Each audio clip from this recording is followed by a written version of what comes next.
بس يعني ايه خليك صبور؟ بمختصر المفيد، مفيش حد في الدنيا ديت ما عندوش مشاكل، مفيش حد ما بيتعبش، مفيش حد ربنا ما بيعرضوش لابتلاءات، ظلم بقى، ايا كان نوع المشاكل. لو انت ما عندكش صبر وقوة تحمل للمشاكل ديت، عمرك ما هتنجح ولا هتوصل.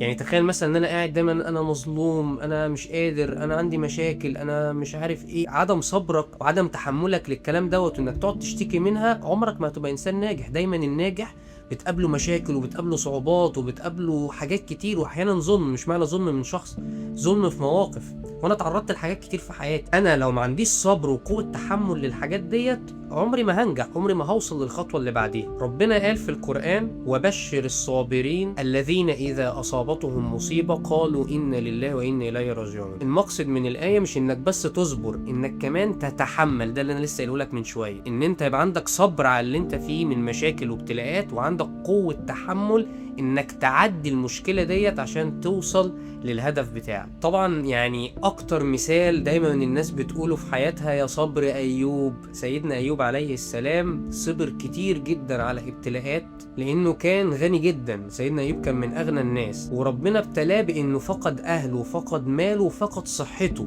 يعني كان تعبان وفقير وكمان اهله مش موجودين، وفضل صابر سنين كتير وبيدعي ربنا على امل ان ربنا فعلا يشفيه، وفعلا ربنا شفاه وعدى المرحلة ديت بقوة تحمله، وربنا رجعه افضل بكتير من الاول. واكيد ربنا ليه حكمة في كده. سيدنا يوسف اتعرض للظلم واتعرض للخيانة واتعرض للسجن، لكنه صبر وكان عنده قوة تحمل، وبعد كده ربنا كرمه وبقى وزير في مصر. كذلك النبي عليه الصلاة والسلام، ربنا ابتلاه بحاجات كتير، منهم اولاده طبعا اللي توفوا، ومنهم طبعا اهله اللي حاربوه، وحاجات كتيرة جدا انت اكيد عارفها. بس صبر وبقى عنده قوة تحمل، عشان كده الإسلام انتشر بشكل كبير، والحمد لله ربنا نصره وجعله رحمة للعالمين كلها. الصبر عمره ما كان استسلام. مش معنى ان انا صابر على الحاجة ان انا بستسلم، لا، انا بصبر على الحاجة لان انا عندي قوة تحمل هتخليني اتعدى الحاجة ديت واوصل للمرحلة اللي بعديها. خليني اقول لك قصة كده بتوضح الفكرة. كان في واحد اسمه خالد، يعني خالد ده انا اعرفه شخصيا. خالد ده كان موجود في جامعة يعني في كورة، وما كانش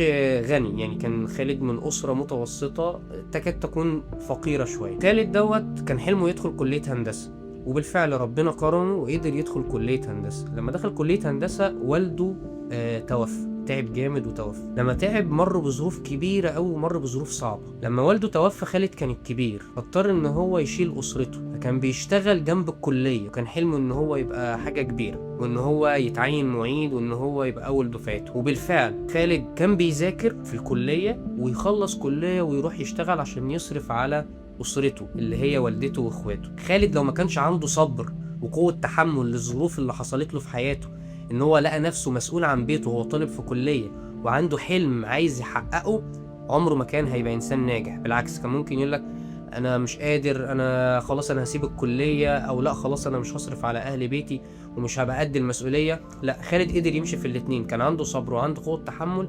وخالد دلوقتي من افضل اصدقاء ليا، انسان مجتهد جدا، اتعين بقى معيد في الكلية، وبعد كده خد الماجستير، وما شاء الله ربنا كرمه وكرم اسرته وفتح مكتب كبير وبقى مهندس شاطر جدا. فاللي انا عايز اقولك في الخلاصة ديت، انك لازم يكون عندك صبر، لانك الدنيا عمرها ما كانت سهلة وبسيطة ومريحة خالص. الدنيا كلها مشقة وتعب وابتلاءات ربنا هيبتليك بيها. فانت لو ما عندكش صبر وقوة تحمل للحاجات ديت، عمرك ما هتوصل للنجاح ولا هتكون شخص ناجح. فهمت. يعني الصبر عمره ما كان ضعف، الصبر قوة. بالظبط كده يا حبيبي. وزي ما ربنا ما قال: إن مع العسر يسر، إن مع العسر يسر. يعني بعد كل مشكلة هتقابلك، لو انت عندك صبر ويقين بالله هتعدي منها بمنتهى السهولة. فهمت. طب ايه بقى الخلاصة السادسة؟ طيب الخلاصة السادسة ليها علاقة